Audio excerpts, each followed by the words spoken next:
Good evening, ladies and gentlemen. Welcome back to the Gaming Nerd Live. Tonight, I'm going to step out of my comfort zone a little bit because I normally like having these things a lot more planned. And honestly, I'm bored out of my tree. My cell phone died, like touch screen unresponsive, can't get past the encryption page, and I'm really upset about it because there's a lot of stuff on there that I'll never be able to get to.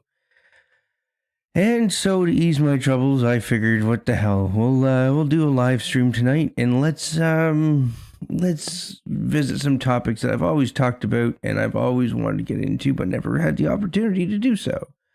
So one of them is Dataloggers. This is something that I've often wanted to talk about. I've probably touched on it briefly. I might have even made one real quick, but I've never really explained really how they work. It's not really complicated, but they're incredibly useful. So, without further ado, let's throw one on, I don't know. Let's do something different. I usually do the Typhoon. Let's try the Orca. Okay. So, where do we start? Well, what are some things that we want to look at, right? Reactors are the easy place to start. Turn off these links.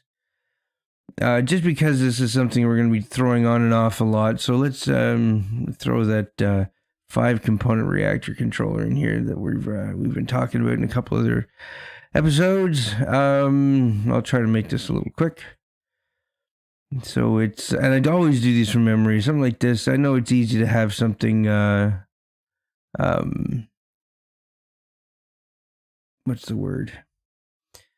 Pre-assembled, something already made, but I feel like the more often you do it, the more you remember how it's done, right? You remember how it works. The more you understand something, the more you can leverage it, right? So let's see. This one is 4,000. So this is the reactor's power divided by 100. So this is 40.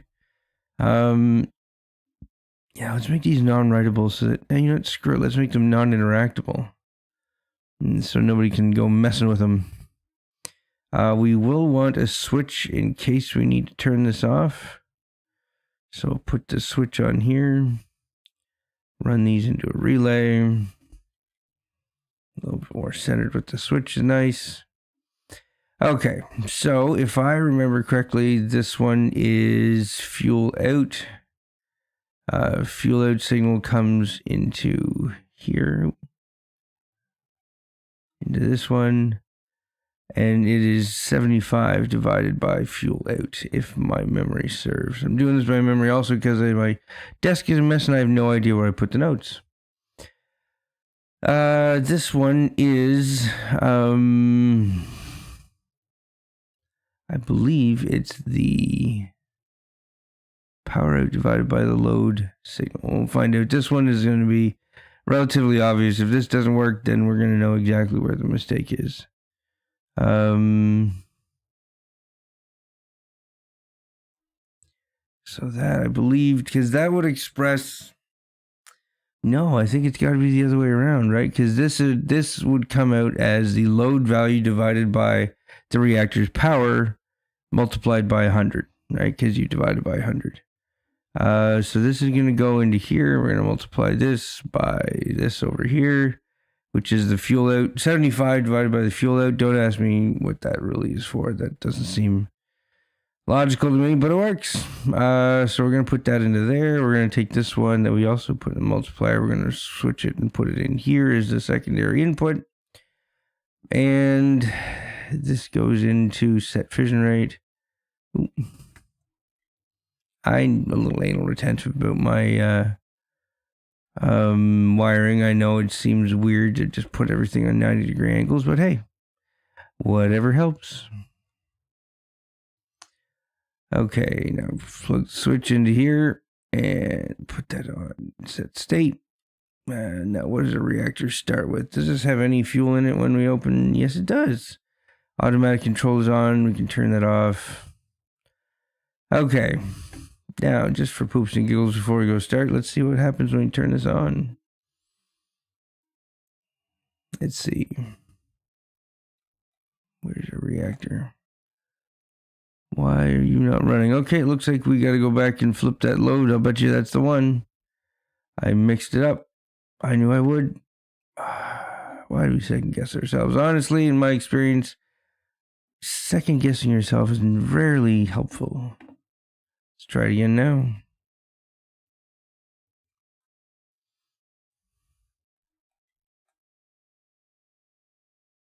Why aren't you moving? Are you doing anything? You aren't doing anything. Okay, hang on. Oh, the switch is off. That'll do it. Shoot. State. So that little check mark lets you pre-flip the switch before the game even starts. All right, now let's see what happens. Open this door. I don't know my way around this boat.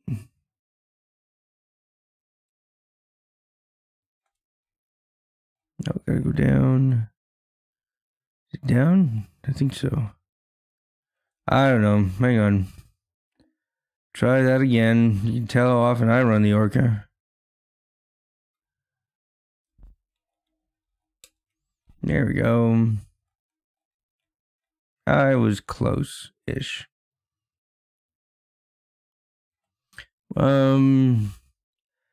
Yeah, so maybe I did have it right. Let's see here.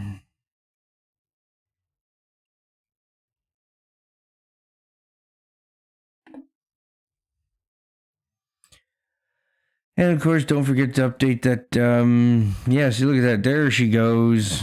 Right off. And good start. Yeah, it doesn't take long for them to all power up, too. Nice. All right. So we've got that up and running. That's your controller. And honestly, 5 components. 6 with the switch, with the relay, and the 7, I guess, with the relay and the switch. And what is that? 1, 2, 3, 4, 5, 6, 7, 8 wires? It's nothing. It's nothing. All right. Let's say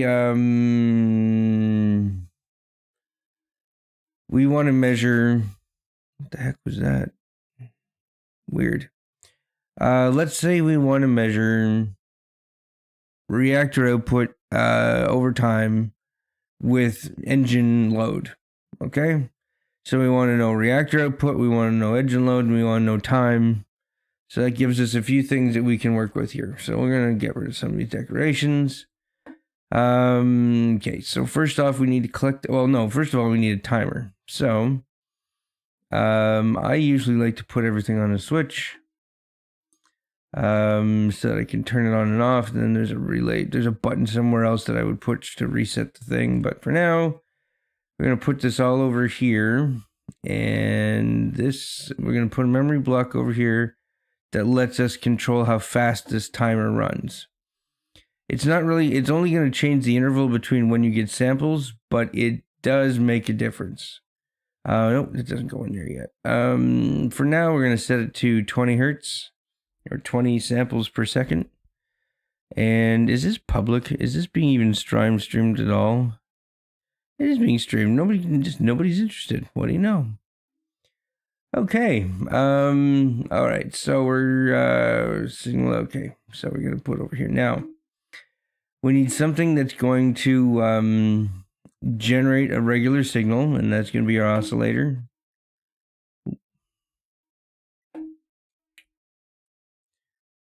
Okay. This is our switch. Is going to go from here over to this.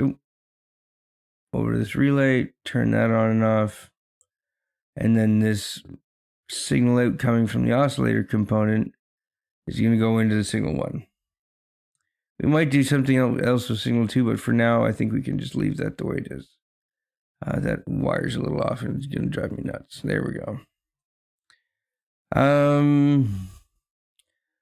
What else? Now we can feed this into the oscillator. Frequency.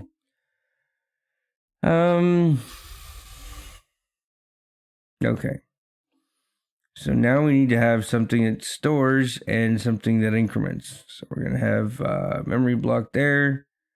And we're going to have a box here. So remember, don't forget that the oscillator, whenever there's a pulse coming out of the oscillator, it's a 1.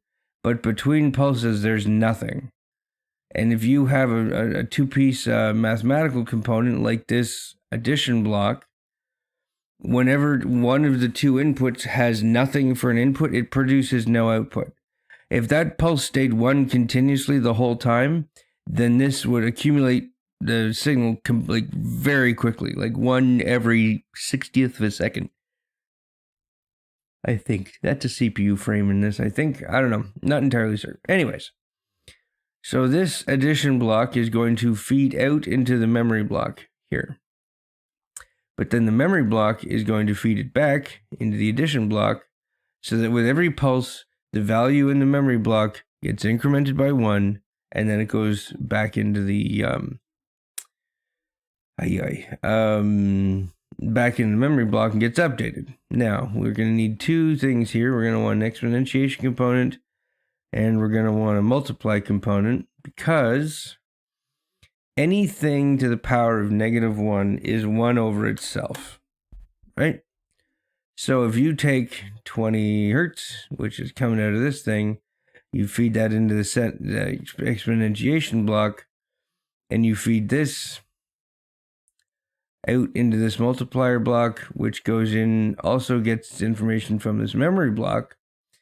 What this is the number of steps that have been counted from the oscillator multiplied by the time duration elapsed in between ticks.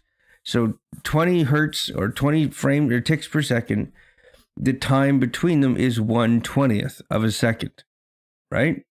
So by feeding that 20 into an exponentiation block with an exponent of -1, that 20 becomes 1/20th multiplied by the number of intervals that we counted, and the output of this multiplication block is the time signal that we were just talking about a second ago. So we can take this, where's your color block here? This guy. And we can put this in here, out, and feed this right there into the R. Okay? So as long as that R is, I know what else we can do with that relay block. Pardon me.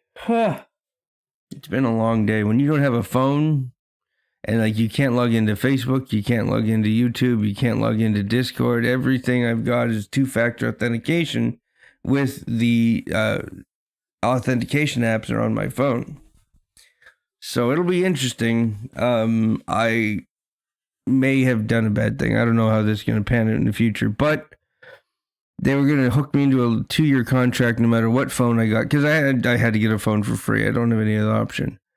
But I got a Samsung S23 Ultra.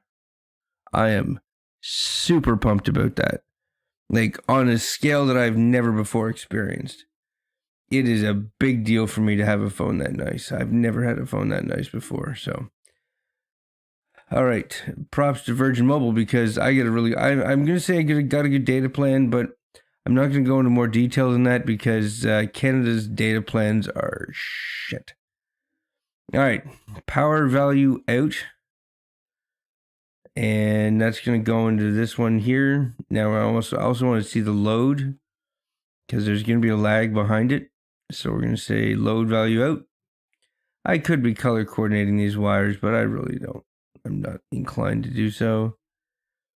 So now, and then the last but not least, you know what?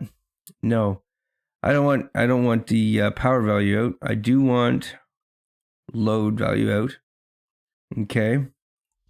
We're going to get, and now we're going to fetch two things from the terminal, from the navigation terminal, because I'll call these 101 and 102. Because that's my favorite naming convention ever.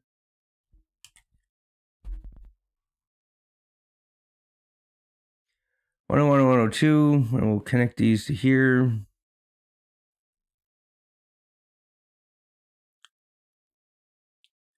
And connect this one here. And then what we're going to do is we're going to put this beside the nav terminal. We're going to put two little blocks down here. and we're going to feed the velocity out, which is the force setting that's going to be going into the engine. We'll call that 101. And we're going to say the current x velocity and shove that into this relay here, or sorry, Wi-Fi component here. It's 102, I believe. Wow, really nobody's coming by, huh? I've fallen off the radar. Okay, so that's the current x velocity and the current x velocity setting. What do you want? I think my supervisor is upset. Hey, I filed the paperwork for this. I have to go close the door that he just opened.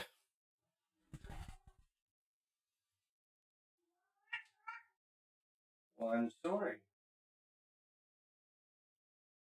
Jeez. Verbal abuse from cats these days. Alright, where were we? Okay. The other thing I want to do is I want to control that data logger from over. Nah, screw it. No engineer can control the data logger. I don't care.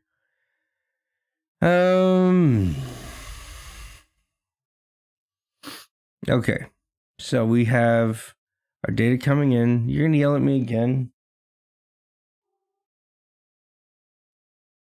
Really? This is starting to affect my self-esteem. All right. So we have pulses. Okay, right. Okay, we need concatenate block. Where's our concatenate block? It's up here. We need to have a memory block, which we're going to copy over from here. I say putting them over here so that you know where they are. Now we're also going to put a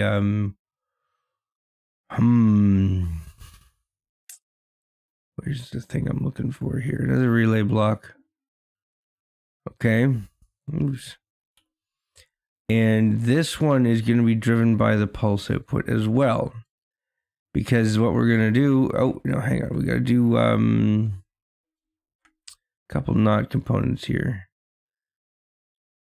I'll space these out here. Not. And we're going to put this up here. And this one over to here. Okay. So, bonus points to anybody who's not in the room who can explain to me why I'm putting two not components on the state out signal of this relay. Oh, sorry, not the state out. I want this coming in the signal in 1. We already talked about this, right? So the oscillators don't produce any output whatsoever when they're in between pulses, right? So if you put a not component on one of those signals, it'll produce a positive, true condition output while it's in between pulses because it's the opposite of what's happening. And then if you put another not component on the end of that one, it'll switch it back to the proper true and false condition times. However, in between pulses, it will produce a 0. So that will hold this relay shut. Hang on here. We want this one down to set state. Now, this signal out is going to come down to here, and we're going to tack it onto the end of the concatenate block. Okay. And we got to get this memory block over here, I suppose. No. Okay, so this concatenate block is going to feed out into this relay. Okay. And then this relay is going to come out to here into this data block. We're going to say fetch out. Okay. Bring it back up and also put it into the concatenation block. So now what's going to happen? Okay. So every time that this relay pulses, or every time this oscillator pulses, right, it increments the timer by 1, and that value is concatenated with the load output from the reactor, the current demand for engine force, and the current engine velocity are all going to be concatenated together with this thing here. So let's put this here. We're going to say where's our we're gonna go in here. Okay, so we got time. Oops. Time load force and velocity.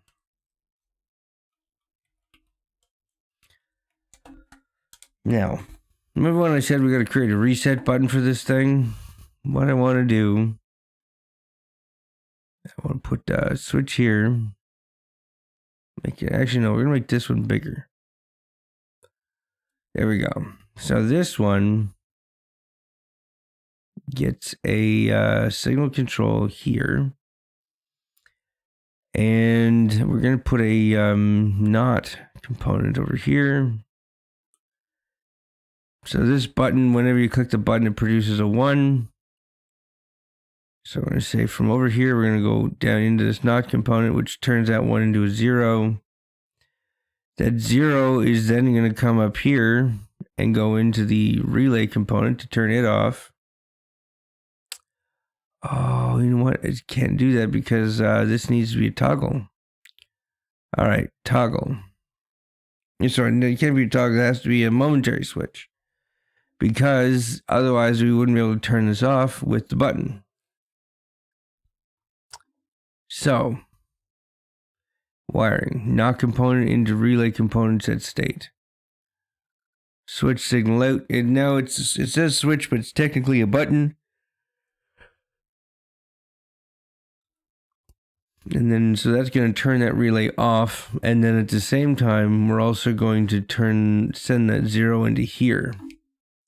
And what that's going to do is that's going to reset our timer back to 0. And then this signal out from here, it's going to go into the signal check block.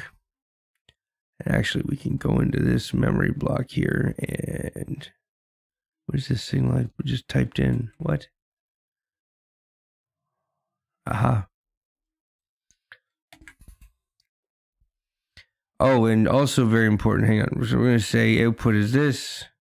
False output is blank. Target input is 1. So now when you push that button, it sends a 1 to the signal block. And that signal block is going to overwrite the contents of this data square, the memory block here. It's going to overwrite the contents with the header that we just wrote. So make sure you use that sparingly. We do want to add a separator in here. You want a semicolon for reasons I will show you in a minute. Okay, so that's your play button, that's your speed, that's the reset button. Let's see what happens. Oh, wait, hang on. Before we go any further, you need to add a ton of extra characters to this memory component and to this concatenate block because they need to have.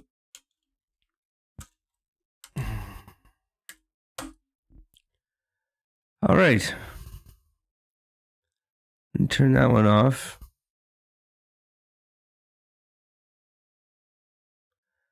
Probably going to want to turn this one off.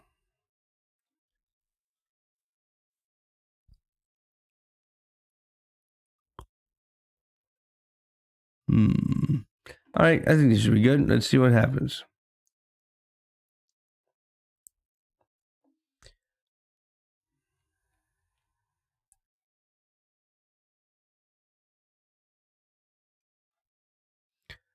Okay, so that's working. Oh, shoot. No, okay, we're good. Is this steady state? Yeah, pretty much. All right, we're going to turn this on and see what our data is doing. Yeah, it's collecting data. Awesome. Okay, let's go back to our captain here. And we're going to say, okay, full ahead forward.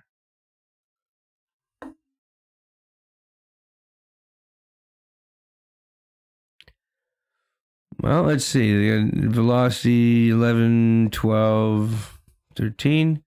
All right, now let's go over here and see what we're getting on this data logger here. 16, 15. Yeah, that looks about right. All right. let's we'll pause this. Hang on here. First of all, I need all the data to this memory block here. That's the one I was looking at. All right, Control A, Control C. Turn to editor. Now, let's try switching to. Where's my desktop only? Desktop only. Okay.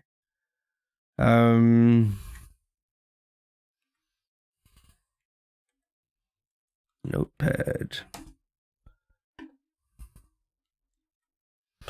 Okay, so what I'm doing here is I'm actually, hang on, let me turn that input overlay off. Okay, so what I'm doing here is I copied all that data out of the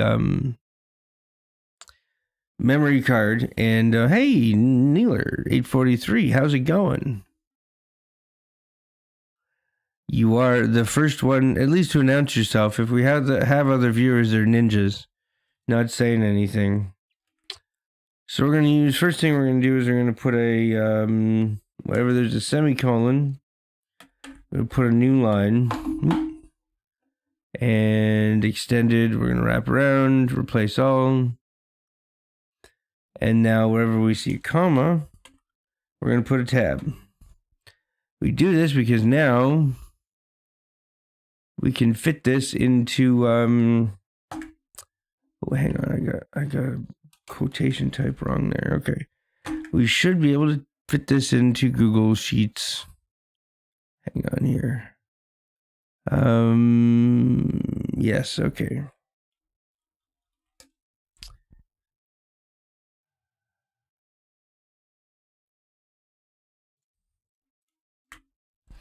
All right. So if we split this into Google Sheets and we paste it, right? Now we can say plot something.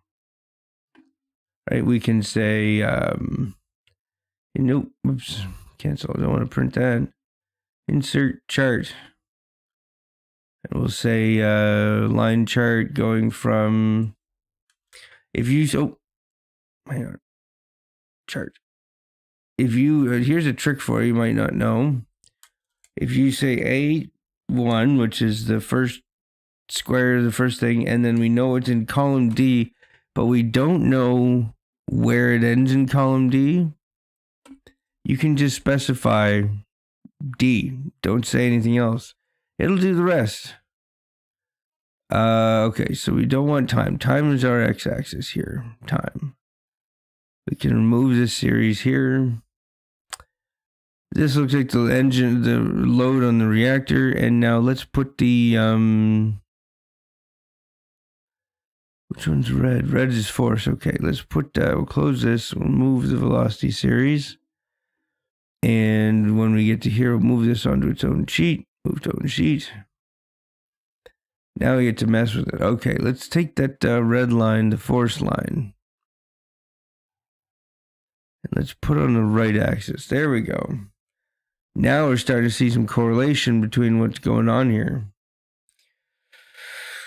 When the engines went full tilt, we saw a big jump in power consumption, almost to the point of 100%, because that we know that reactor does, actually, you know what? That's probably 100% of what we could get, because a uranium rod can only do 80%, and that's barely, I don't even know, it probably seems like more, but the point is that we can, there's our chart and axes titles.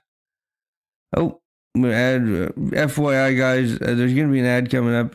Google has finally decided that I'm worth paying. It's a skippable ad, but it helps me a lot if you guys you don't have to watch through it. You can just, the first couple of seconds, fine. As long as it appears on your screen, I get credit for it, and that would help me immensely. So, and I do get a warning for it. 27 seconds. FYI.